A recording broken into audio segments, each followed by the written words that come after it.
Assalamualaikum warahmatullahi wabarakatuh. Waalaikumsalam warahmatullahi wabarakatuh. Bismillahi walhamdulillah wassalatu wassalamu ala sayyidina rasulillah sayyidina wa maulana Muhammad ibn Abdullah wa ala alihi wa sahbihi wa mawalah. أما بعد سبحانك لا علم لنا إلا ما علمتنا إنك أنت العليم الحكيم لا حول ولا قوة إلا بالله العلي العظيم. Saudara-saudara kaum muslimin rahimakumullah, satu-satunya manusia yang dalam Al-Quran sudah mendapat jaminan ampun dari seluruh dosa yang pernah dikerjakan cuma Rasulullah orangnya. Quran yang menjanjikan liyaghfira lakallahu ma taqaddama min dzambika wa ma ta'akhkhar. Wahai Muhammad, dosamu yang dahulu, dosamu yang sekarang, dosamu yang akan datang kalau memang ada, seluruhnya sudah mendapat jaminan ampun dari Allah Subhanahu wa taala. Orang yang nyata-nyata sudah mendapat jaminan ampun dari segala dosa ini, ibadahnya luar biasa. Luar biasa bagaimana? Sejarah menceritakan beliau kalau sholat malam sampai bengkak kakinya karena rajin sujud. Aisyah menceritakan, satu malam selesai sholat isya saya akan tidur. Saya lihat suami saya sedang sholat, maka saya pun tidur. Tengah malam saya terbangun dari tidur, saya lihat suami saya masih sholat juga. Saya tidur lagi. Menjelang sepertiga malam yang akhir saya bangun, saya lihat masih sholat juga. Saya hampiri beliau. Saya tanya setelah sholatnya usai, "Bang," kata Aisyah, "ada apa yang?" Kata baginda Rasul. Sebab beliau itu, jangan senyum kalau saya katakan yang di sini. Sebab beliau itu pandai sekali menyenangi hati istrinya.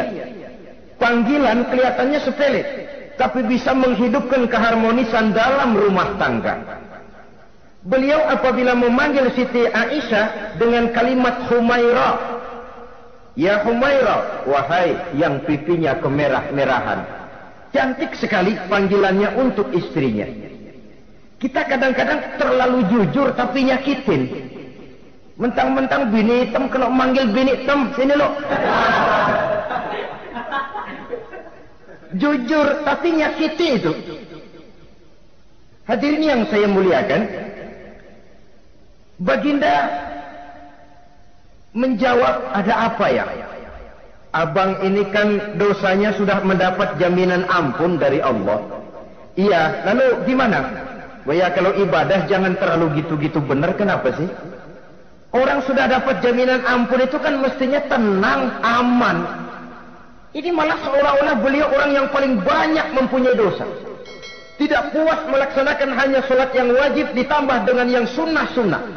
Tidak usah gitu-gitu bener lah bang, sudah dapat jaminan ampun ini."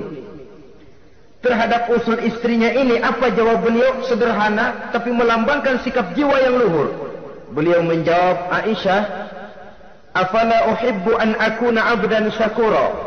Yang apa saya tidak senang kalau saya ini oleh Allah mendapat gelar abdan syakura, hamba yang pandai bersyukur, hamba yang tahu berterima kasih.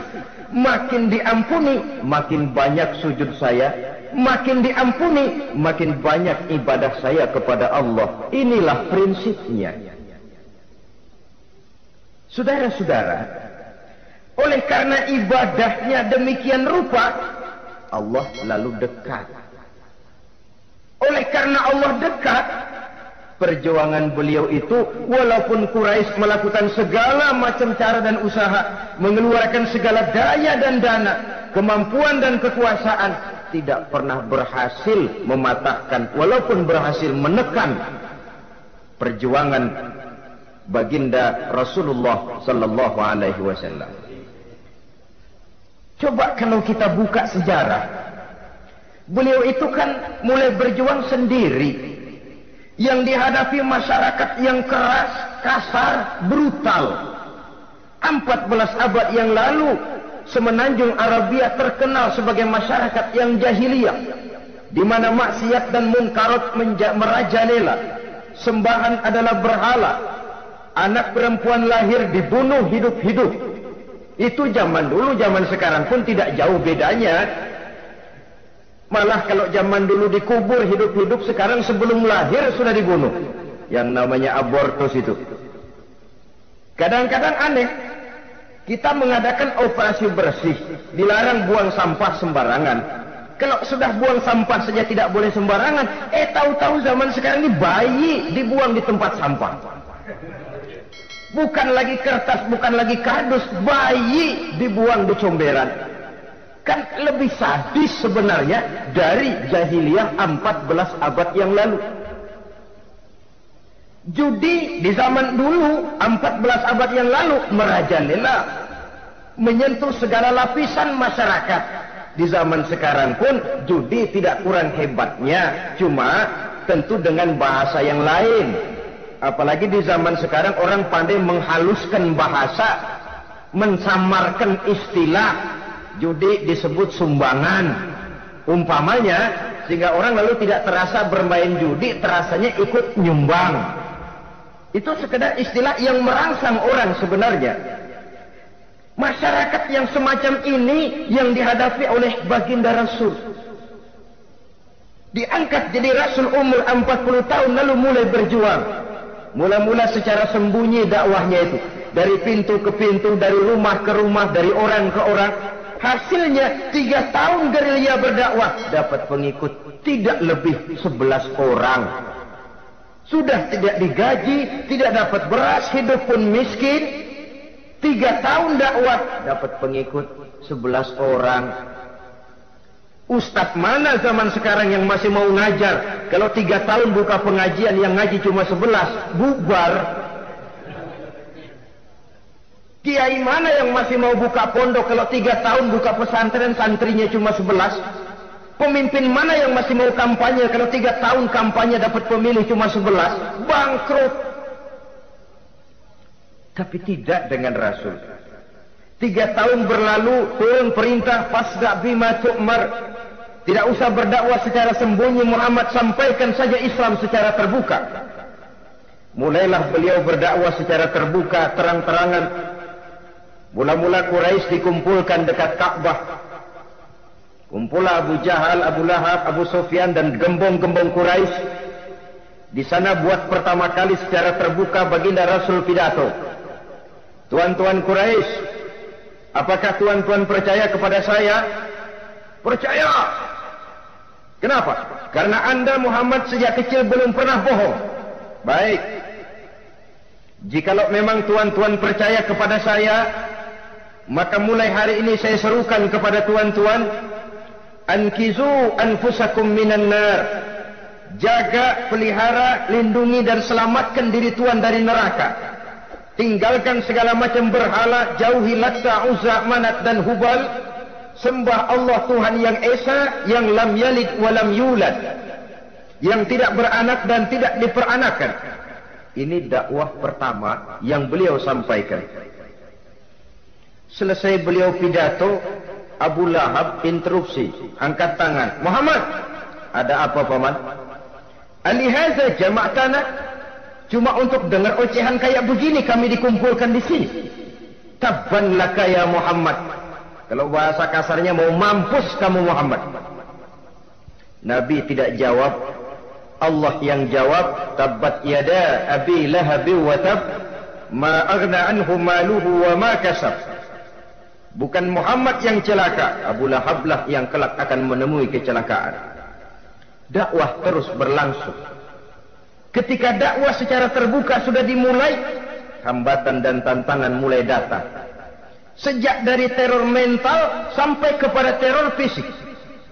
Dan puncaknya terjadi pada saat beliau berumur 53 tahun. Di mana Quraisy mengadakan rapat di satu rumah yang disebut Darul Arqam. Kumpulah di situ dedengkot-dedengkot Quraisy, Siapa lagi kalau bukan Abu Jahal, Abu Lahab? Mereka rapat pleno lengkap. Setelah rapat dibuka, kata Abu Lahab kepada Abu Jahal, Jahal, bagaimana ini Muhammad? Iya, bagaimana? Apalagi yang belum kita lakukan, kata Abu Jahal. Kita fitnah sudah, kita caci maki tiap hari, kita lontari kotoran unta, sahabat-sahabatnya kita bantai, tapi mereka tetap tegar. Iya, kata Abu Jahal. Dan sekarang ini sahabatnya sebagian berangsur-angsur sudah hijrah ke Madinah. Ini pertanda Islam akan berkembang di kota Madinah. Kalau nanti dia berhasil di Madinah lalu menyerbu ke Mekah, alamat habis kita gulung tikar. Makanya kata Abu Jahal, makanya apa? Makanya dari dulu juga saya bilang, kempesin aja itu. Jadi kalau bahasa okemnya kan begitu toh. Bunuh saja Muhammad, bunuh. Iya, soal bunuh sih gampang, kata Abu Lahab. Tapi Muhammad kan tidak keluar dari batu. Dia punya keluarga, sanak famili dan handai tolan. Kalau keluarganya menuntut balas, bagaimana ini? Gampang. Kita kan banyak punya suku. Tiap-tiap suku kan punya juara, tukang-tukang pukul. Sewa saja, tiap suku ambil tukang pukulnya, kita kepung rumah Muhammad, bunuh sama-sama. Kalau keluarganya akan menuntut balas, dia akan berhadapan dengan seluruh suku yang ada di semenanjung Arabia ini. Bagaimana, setuju? Setuju. Nah, sudah. Kapan kita bunuh Muhammad? Kapan lagi? Tidak usah buang waktu. Besok malam. Ya, besok malam kita bunuh Muhammad. Tapi awas, semua yang ikut rapat di sini, ingat baik-baik, ini rahasia negara. Besok malam kita akan membunuh Muhammad. Siapa yang berani membocorkan rahasia negara ini, supersip. Dianggap menghambat program Quraisy. Itu nanti dijatuhi hukuman berat ya. Jaga rahasia baik-baik bahwa besok malam kita akan membunuh Muhammad. Sanggup? Sanggup. Rapat selesai. Hadirin boleh bubar ke rumah masing-masing. Pulang. Namanya manusia, bocor juga rahasia ini. Begitu pulang, cerita sama istrinya, Bu, anu loh Bu, apa Pak? Saya tadi ikut rapat. Rapat apa tuh Pak? Besok malam akan ada pembunuhan. Pembunuhan. Siapa tuh yang mau dibunuh? Muhammad. Tapi jangan bilang-bilang ya. Ini rahasia negara. Ini rahasia negara Bu. Jangan bilang-bilang. Iya Pak, iya. Nah, besok pagi istrinya ngobrol sama tetangganya. Mbak Ayu, tahu nggak? Apa tuh? Nanti malam akan ada pembunuhan. Siapa yang mau dibunuh? Muhammad. Loh, sampean tahunya dari mana? Suami saya ikut rapat, tapi jangan bilang-bilang ya Bu ya. Ini rahasia negara. Jangan bilang-bilang. Nanti yang satu sampaikan lagi, jangan bilang-bilang. Terus jangan bilang-bilang. Akhirnya berita tersebar. Sehingga pagi hari itu sebagian besar penduduk Mekah sudah tahu kalau nanti malam akan ada pembunuhan. Maka lepas zuhur, Mekah itu mulai tegang. Yang simpati, aduh kasihan Muhammad nanti malam akan dibunuh. Yang tidak senang, mampus biar dia rasain ntar malam. Saudara-saudara, begitu maghrib berbunyi sudah, udara mulai gelap, penduduk Mekah sudah kunci pintu seperti ada jam malam. Sepi, sesepi-sepinya. Tutup pintu, kunci, bukan tidur, ngintip dari dalam. Lepas jam 8 malam, makin tegang. Masing-masing penduduk ngintip dari pintunya. Sudah berangkat belum orang yang mau bunuh Muhammad? Sudah berangkat belum? Kira-kira jam 9 ini, tukang-tukang pukul lewat mau ngepung rumah Muhammad untuk membunuh beliau. Begitu masuk Mekah, penduduk sudah kunci pintu. Tapi mereka tahu kalau semua ngintip. Wah, makin hebat ini yang pemuka Quraisy ini, tukang-tukang pukul ini. Jalannya dibuat gagah-gagah, barisnya dibuat hebat-hebat. Itu injekan tanahnya dalam baris dibuat kencang-kencang, brok, brok, brok, brok, kayak serdadu baris. Lewat dekat rumah penduduk pakai batuk lagi. Yang dari dalam ngintip makin ciut. Wah, ini dia yang mau bunuh Muhammad ini. Sampai di rumah Nabi, dikepung rumah Nabi, di pagar betis. Malam itu di dalam rumah cuma Nabi, Abu Bakar dan Ali bin Abi Thalib. Nabi tahu rumahnya dikepung.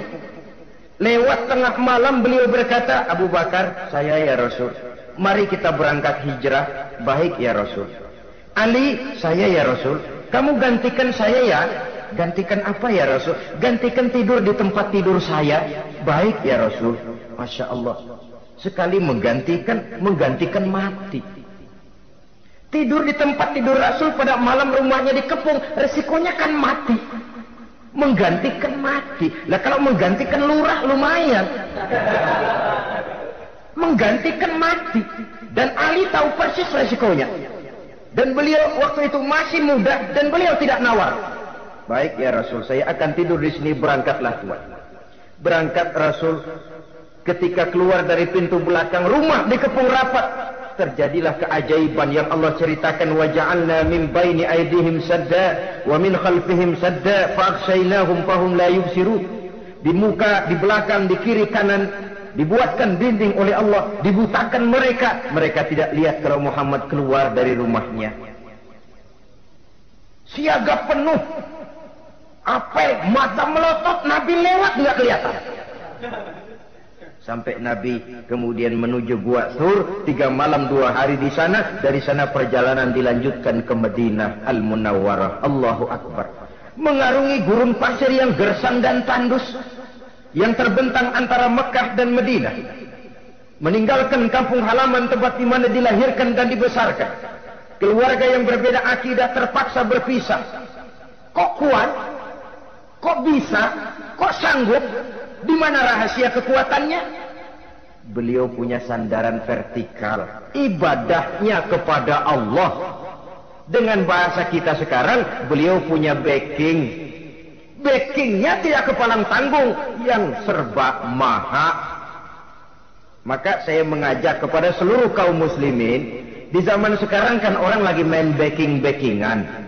Ya, nah, siapa yang punya backing punya jalu. Saya cuma mengajak, kalau mau cari backing jangan kepalang tanggung. Carilah backing yang serba maha. Maha gagah, maha tahu, maha adil, maha bijaksana, maha segala-galanya. Dan dialah Allah subhanahu wa ta'ala.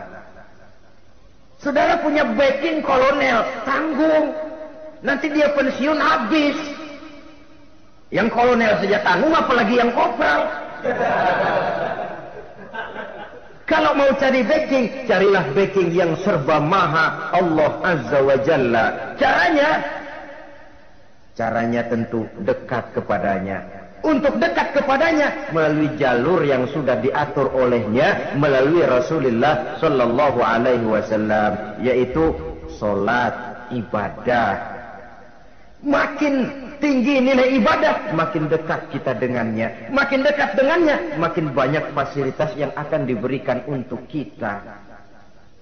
Saudara pegawai negeri ingin cepat naik golongan, itu caranya 2. Pertama, jam kantor disiplin. Jam 7 masuk, jam 3 pulang. Kalau belum jam pulang, jangan pulang. Yang kedua, tambahan di luar jam kantor, sering-sering datang ke rumah kepala bagian. Apa malam minggu, apa hari minggu, apa bawa jeruk, apa pisang Ambon, kan begitu toh.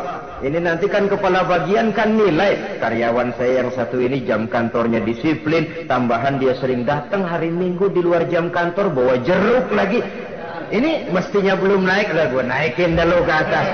Naik, saudara-saudara. Yang saya maksud apa? Itu zuhur, asar, maghrib, isya, subuh, jam kerja resmi itu. Jam kantor. Lah, ada kunjungan di luar jam kantor. Yang namanya tahajud, yang namanya hajat, yang namanya duha. Nanti kan Allah lihat, ini hambaku yang satu ini jam kantornya betul. Zuhur, asar, maghrib, isya, subuhnya tepat. Tambahan di luar jam kantor, dia sering menghadap kepadaku. Nah, hambaku ini aku angkat tuh maqamam mahmudah ke satu tempat yang terpuji. Kalau Allah yang ngangkat, satu negara orang mau rendahkan kita, kita akan tetap tinggi. Kalau Allah mau rendahkan, satu negara mau angkat kita, kalau memang dasar mesti nyungsap ke bawah. Inilah perlunya sandaran vertikal. Inilah perlunya kita mempunyai backing hanya kepada Allah. Pada waktunya orang akan sampai ke titik jenuh. Dalam kesunyian orang sering mempertanyakan eksistensi diri, mulai mempertanyakan hakikat keberadaannya di tengah kesibukan bisnisnya, di tengah kesibukan kerja dari rapat ke rapat, dari kantor ke kantor, dari tender ke tender. Orang akan sampai kepada titik jenuh. Dikala itu dia memerlukan ketenangan, dikala itu dia memerlukan kedamaian, dikala itu dia mencari eksistensi diri. Sebenarnya hidup ini mau apa sih? Cuma sekedar menjalani hal-hal yang rutin saja? Pergi pagi, pulang sore, peras keringat, banting tulang? Atau ada tujuan yang lebih luhur daripada sekedar ini? Dikala itulah dia mulai mencari jalur untuk mendekatkan diri kepada Sang Pencipta. Dan tidak bisa ingin dekat dengan Allah, saudara, pakai aturan sendiri.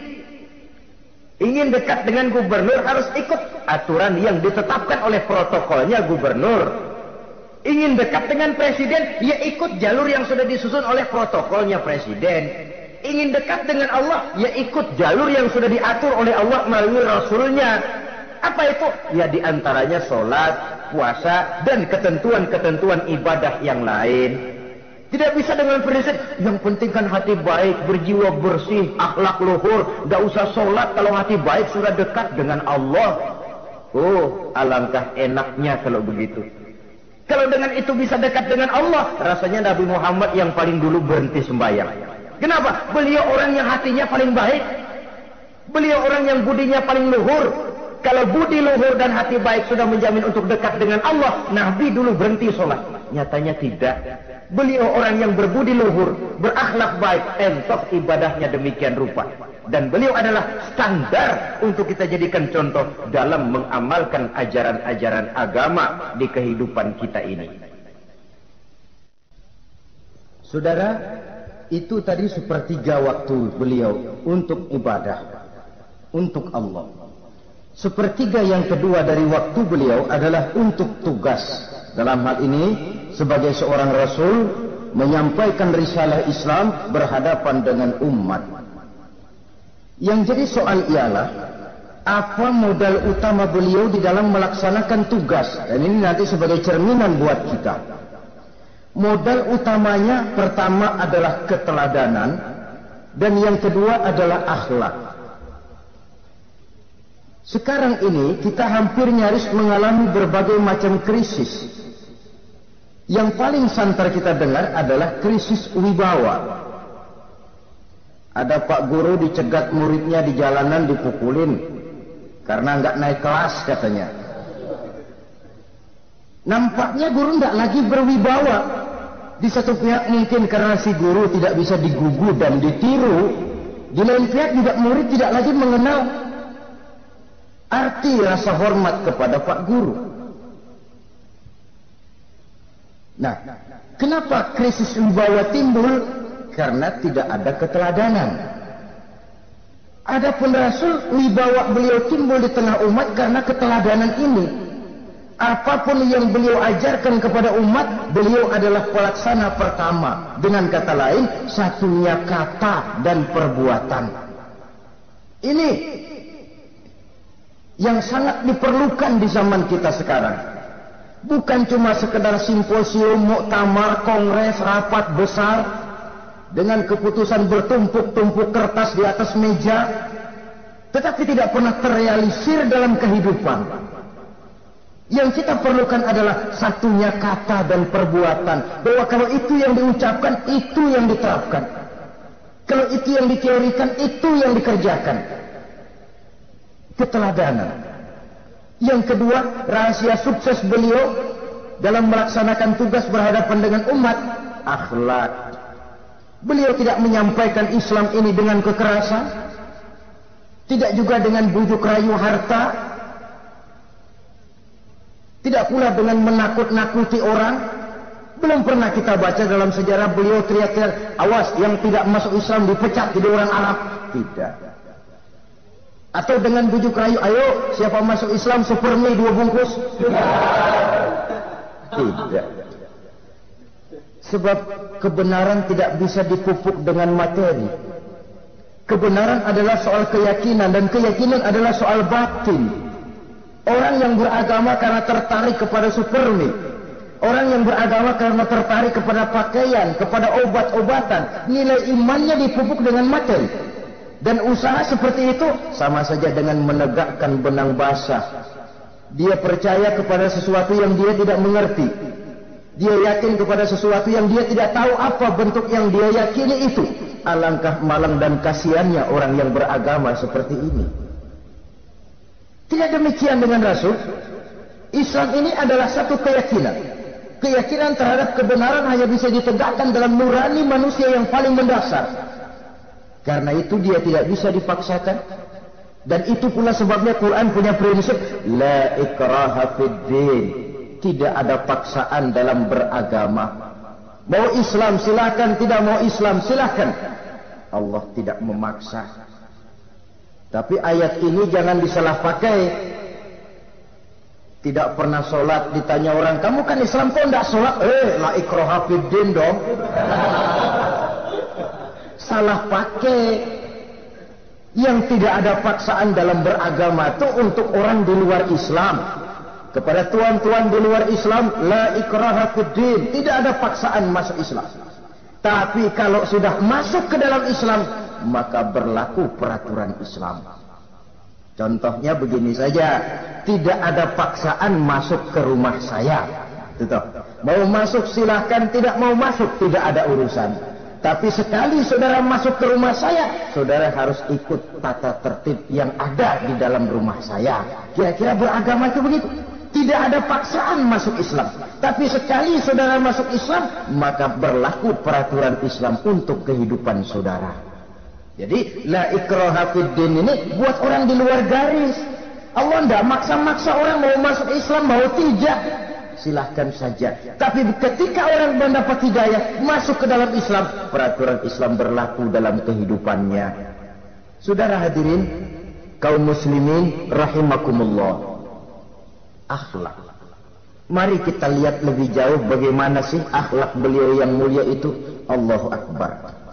Kalau orang berakhlak kepada teman, itu sih biasa. Tapi berakhlak kepada musuh, ini yang luar biasa. Ini yang agaknya Allah saja memuji beliau. Wa innaka la'ala khuluqin azim. Engkau Muhammad benar-benar berada di atas budi pekerti yang luhur dan terpuji. Kalau saya baik kepada orang yang memang baik kepada saya, logis toh. Wajar, memang harusnya. Tapi berbuat baik kepada orang yang jahat terhadap saya, ini yang tidak setiap orang bisa. Nah, sebab itu saya tidak ingin menceritakan akhlak beliau kepada sahabat, namanya juga kepada sahabat. Saya akan kutip beberapa riwayat yang menceritakan bagaimana akhlak beliau kepada orang yang nyata-nyata memusuhinya. Berbagai riwayat menceritakan bagaimana beliau ketika di Taif dilontari orang dengan batu, yang melontari beliau malah mendapat doa. Allahumma hdi qaumi fa innahum la ya'lamun. Ya Allah, berikan hidayah, berikan petunjuk kepada yang mereka yang melontari saya dengan batu, karena mereka tidak tahu. Kalau saja mereka tahu, mereka tidak akan melontari saya dengan batu. Ya Allah, berikan hidayah kepada mereka. Padahal ketika itu malaikat Jibril menawarkan jasa. Muhammad, kalau kamu mau orang yang melontari kau dengan batu itu hancur, saat ini juga saya angkat Jabal Uhud, saya timpakan mereka biar mati semua. Mau Muhammad? Jangan Jibril, mereka tidak tahu. Kalau saja mereka tahu, mereka tidak akan melontari saya dengan batu. Lebih baik doakan mereka supaya mendapat hidayah dari Allah. Dalam kondisi kepepet, dilontari dengan batu, malaikat Jibril datang menawarkan jasa. Beliau lebih memilih mendoakan orang yang berbuat jahat itu. Ya Allah, bukan main. Umumnya kita kan kalau lagi kepepet ada yang nolongin, girang benar. Andai kata kita yang jadi nabi disambitin orang, datang malaikat Jibril nawarin, bagaimana sikap? Habisin aja dah.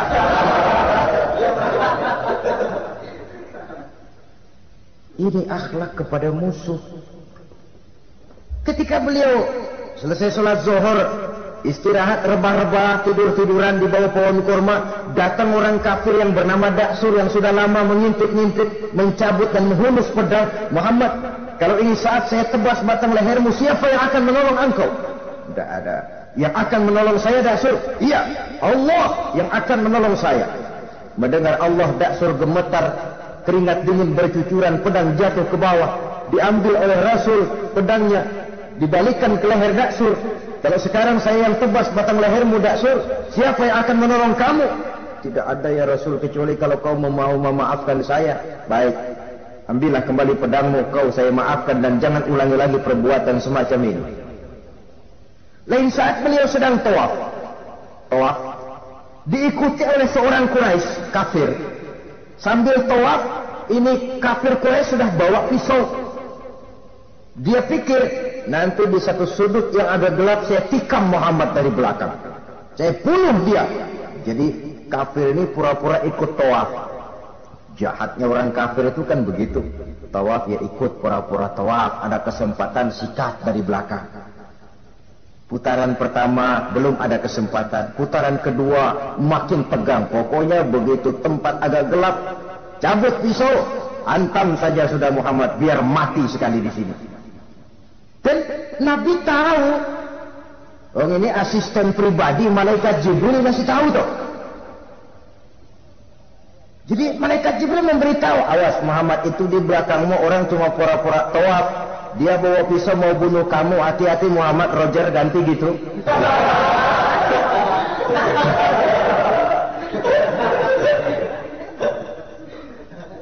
Tahu persis beliau. Sampai di satu sudut yang gelap, si kafir ini mencabut pisau. Nabi nengok ke belakang, menoleh Nabi. Begitu menoleh, Quraisy ini kan ketangkep basah. Bahasa Arabnya limsak mablul katanya. Ketangkep basah, grogi, salah tingkah, garuk nggak gatel. Kasihan melihatnya sudah. Ya namanya orang ketangkep basah itu. Mau alasan apa? Nggak beralasan ya, harus merasa harus membela diri, gemetar nggak karu-karuan. Kata Nabi, Nabi senyum. Mau apa, Mas? Ano Rasul, ini ano apa? Ano. Sudah, saya kan tahu kamu mau bunuh saya toh. Sudah, saya sudah tahu kok. Kamu jangan pura-pura. Kamu kan mau bunuh saya kan? Terus terang saja. Iya Rasul, iya. Sekarang gimana? Enggak berani Rasul. Minta maaf saja. Ya kalau sudah kamu minta maaf begitu, sudah kamu pulang sana, jangan diulangi lagi ya. Begitu mudah beliau memaafkan orang yang nyata-nyata mau menghabisi nyawanya, sepanjang itu belum terwujud, sepanjang itu belum terbentuk dalam artian real. Sangat mudah beliau memaafkan orang. Saudara hadirin kaum muslimin rahimakumullah, pemaaf, lapang dada, toleransi, menghargai pendapat para sahabatnya, ini sederetan dari akhlak yang terpuji. Sehingga karena keluhuran akhlak inilah yang menyebabkan orang tertarik masuk ke dalam Islam. Beliau berprinsip apa? Basiru wala tunaffiru, yassiru wala tu'assiru. Gembirakan orang, jangan ditakut-takuti. Mudahkan persoalan orang, jangan dibikin sulit. Ini kan satu prinsip yang sangat baik dalam melaksanakan dakwah, dalam menyampaikan misi. Apapun tugas kita di masyarakat, sebagai pegawai pemerintahan, pejabat negara, pedagang, pengusaha, seniman, ustadz, mubaligh, kiai, ulama, dalam berbagai profesi, modal utama untuk sukses adalah akhlak. Sebab hati kita yang tahu cuma Allah. Orang lihat penampilan kita, orang lihat muka kita. Sebab itu Nabi katakan, innakum la tas'una an-nasa bi amwalikum walakin yas'uhum minhum bastul wajhi wa husnul khuluqi. Kamu tidak akan bisa menarik simpati orang banyak dengan hartamu, tapi bisa kau tarik simpati orang banyak dengan akhlak yang baik dan muka yang senyum, muka yang enak dilihat. Orang kadang sering bilang, dia mah biar mukanya begitu hatinya baik. Iya, soal hati kita nggak tahu. Yang kita lihat pertama muka. Bagaimana gue mau ikut dia, mukanya kayak batu kuburan. Kesan serem pertama itu kan sudah ada. Walaupun kadang-kadang hati memang baik, tapi hati itu kan urusan Allah. Yang kita lihat pertama muka. Ini barangkali nanti termasuk teori dalam psychology of salesman ya, bahwa sesuatu yang baik kalau dihidangkan dengan cara yang tidak baik, orang tidak akan tertarik. Lihat saja, orang sekarang ini kan entah makin lajunya dunia bisnis kita, masuk ke rumah-rumah kita cuma menawarkan air jahe, menawarkan sasa, menawarkan kecap bango, menawarkan barang-barang yang kelihatannya remeh. Ini kan termasuk psychology of salesman. Yang datang ya biasanya perempuan, wajahnya ya lumayan, paling kurang sedikit di atas 6 lah begitu.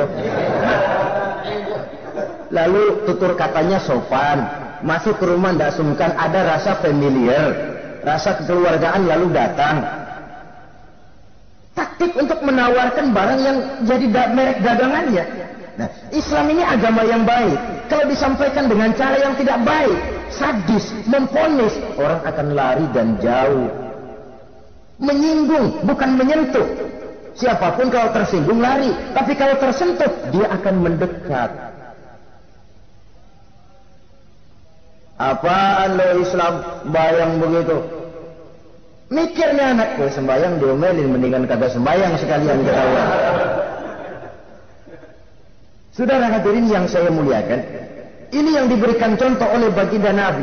Apapun tugas kita, pedagang utamakan akhlak, petani utamakan akhlak, seniman utamakan akhlak, mubaligh utamakan akhlak, pejabat negara utamakan akhlak, pelayan dan pengabdi masyarakat utamakan akhlak. Saudara hadirin yang saya hormati, kaum muslimin yang berbahagia. Jadi untuk sukses di masyarakat, untuk sukses di tempat tugas, modal utama adalah akhlak. Dan ini yang dijadikan contoh dari Nabi kita Muhammad sallallahu alaihi wasallam. Sepertiga waktunya untuk tugas.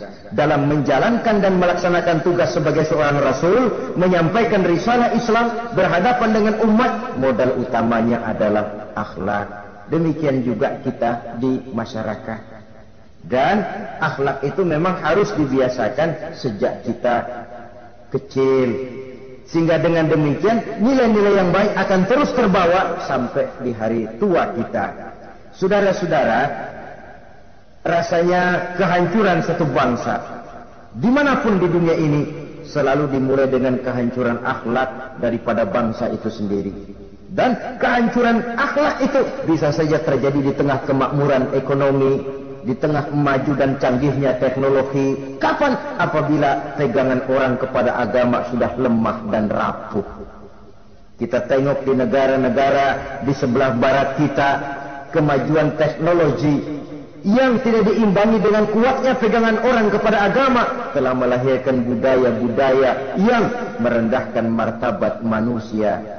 Lahirlah kebudayaan hippies, lahirlah kebudayaan nudis, hidup serba bosan dengan ini dan itu karena segalanya sudah dimiliki. Rumah mentereng, jumlah kendaraan sejumlah keluarga, kapal pesiar di laut mewah, pesawat udara punya. Setelah ini punya, ini ada, semua ada, titik jenuh sampai. Mau apa semua ini? Akhirnya ingin hidup apa adanya, tidur di goa-goa, tidur di kaki-kaki gunung, tidur di hutan belantara, pakaian kumel. Tuh hipis-hipis yang datang kemari, yang pakaiannya kumuh, tambelan, lepis belel. Padahal di kantongnya cek, travel cek, dolar. Lain hipis kita, emang benar-benar gembel.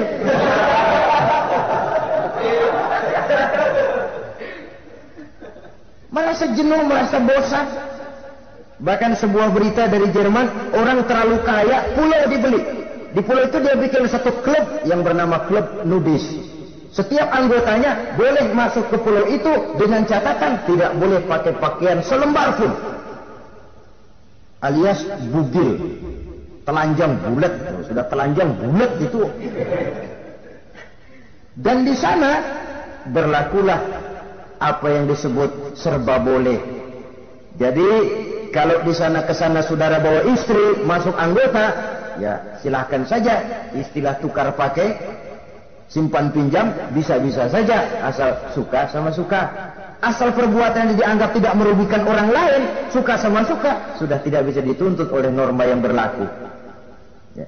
Itulah sebabnya kita sering prihatin bahwa kemajuan sering membawa pergeseran nilai. Apabila kita tidak bisa menghindarkan diri dari proses pergeseran nilai, setidaknya kan kita bisa menjaga diri jangan sampai hanyut oleh nilai-nilai yang negatif. Akhlak, baik sebagai muslim, baik sebagai bangsa Indonesia yang berkepribadian luhur, itu merupakan cerminan kita. Saya prihatin, belum lama diselenggarakan kontes bibir terindah. Kontes bibir terindah itu kira-kira apa manfaatnya? Apa yang jadi ukuran? Dan bukankah bibir karunia Tuhan?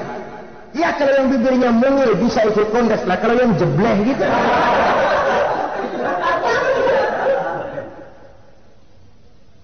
Kontes bibir terindah masih hangat dibicarakan orang. Sudah muncul lagi kontes betis terindah. Nah kalau sudah bicara soal betis ini, kan yang terbayang oleh kita kira-kira ukurannya apa? Yang diukur itu apanya ya? Ya tentu betisnya itu. Nah paling celaka kalau betis-betis yang ikut itu nanti jadi milik panitia semua kan?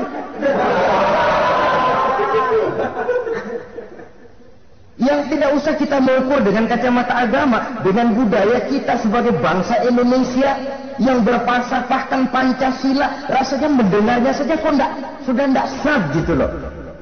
Tidak pas untuk ukuran kita sebagai bangsa yang berfalsafahkan Pancasila.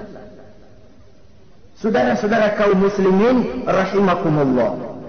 Ini yang saya maksud tadi, proses pergeseran nilai. Andai kata kita tidak bisa menghindarkan diri dari hal yang semacam itu, setidaknya kita bisa menjaga diri jangan sampai hanyut ditelan proses pergeseran nilai.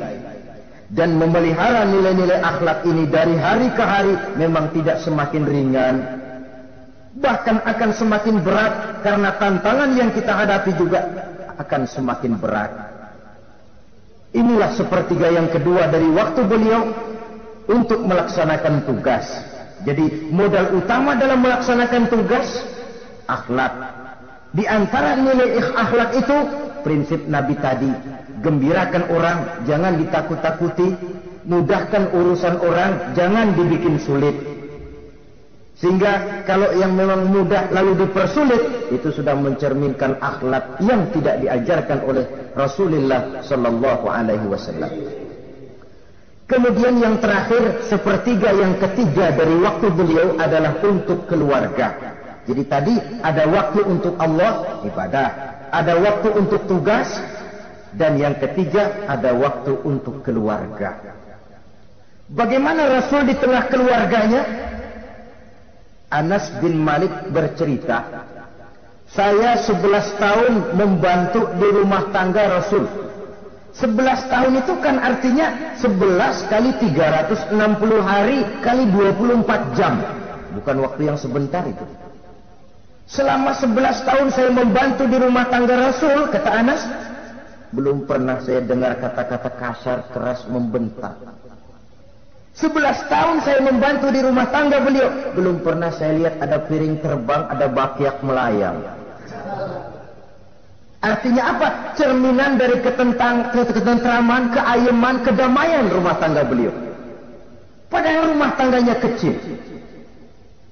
Istrinya lebih dari satu, tapi aman, tentram, rukun. Kita kadang-kadang istri satu seminggu 7 hari, perang 6 hari. Cuma 1 hari gencatan senjata. Sudah hadirin, saudara kaum muslimin rahimakumullah. Kalau beliau tidak menyenangi satu masakan, misalnya masakan istrinya, Tidak mencah-mencah, cuma kelihatan dari makannya barangkali tidak begitu banyak. Tapi tidak pernah mencela apapun yang dimasak istrinya. Senang ya dimakan, tidak senang ya dimakan karena menghargai lelah jerih payahnya istri. Ini kelihatannya sepele, tapi dari sini keharmonisan rumah tangga itu bisa saja timbul. Bukankah seseorang hanya bisa sukses di tempat tugas? Jadi apapun dia, kalau berangkat dari ketentraman dan ketenangan di rumah tangga. Dan tidak ada orang bisa meraih sukses kalau dia berangkat dari rumah tangga yang berantakan. Itulah sebabnya ini sangat diperhatikan oleh baginda Rasul. Dari rumah yang kecil, dari tempat tidur yang sederhana, yang sebelah itu kain kasar, sebelah dipakai untuk tidur, sebelah dipakai untuk selimut. Jadi kasur merangkap selimut. Allahu Akbar. Tapi dari rumah tangga yang semacam itu keluar ucapan baiti jannati, rumah tanggaku laksana surga bagiku. Di mana sih rahasianya? Karena rumah tangga beliau didirikan di atas ajaran agama. Agama membuat suami istri tahu hak dan tahu kewajiban. Kalau kewajiban dilaksanakan, hak diberikan, akan timbul saling pengertian. Apabila ada pengertian, akan timbul ketenangan, dan ketenangan adalah tangga utama untuk mencapai rumah tangga bahagia. Apalah artinya? Seperti banyak istilah orang, rumah bertingkat, uang banyak berlipat-lipat, kendaraan serba mengkilat, istri pun cantik memikat, kadang-kadang jumlahnya 4. Tapi tiap hari kiamat. Tidak pernah ada ketenangan dan kedamaian di rumah itu. Saudara hadirin, lebih celaka lagi sudah rumah gubuk berantem melulu. Sudah kiamat itu, sudah kiamat. Jadi dengan adanya pelaksanaan kewajiban, pemberian hak, timbul pengertian. Pengertian membawa ketenangan. Suami keluar rumah, istri tenang di rumah. Suami meninggalkan istri pun hatinya tenang dan tentram, tidak uas-uas, tidak berpikiran nanti kalau saya lembur ini istri ngompreng, tidak. Si istri pun lega melepas suami karena ada keterbukaan. Ini kan menurut angket terakhir loh ya, yang diadakan oleh beberapa majalah di ibu kota ini, di ibu kota katanya, dari sejumlah laki-laki yang disebarkan angket, ternyata jika ada 3 laki-laki, 2 nyeleweng. Jadi angka penyelewengan itu 2/3 dari jumlah laki-laki itu menyeleweng katanya. Ya mudah-mudahan yang kumpul di sini termasuk 1/3 yang nggak nyeleweng itulah. Dan tidak semua bentuk penyelewengan itu karena alasan ekonomi, bukan pula karena alasan ketidaksetiaan istri. Tapi merupakan cerminan dari sikap hidup di mana orang jauh dari nilai-nilai agama, sehingga penyelewengan itu dianggap sesuatu yang manusiawi, biasa-biasa saja, bahkan kadang-kadang ikut membentuk status sosial, melahirkan kebanggaan. Innalillahi. Orang kalau sudah bangga, nyeleweng bangga, nah, itu kiamat sudah.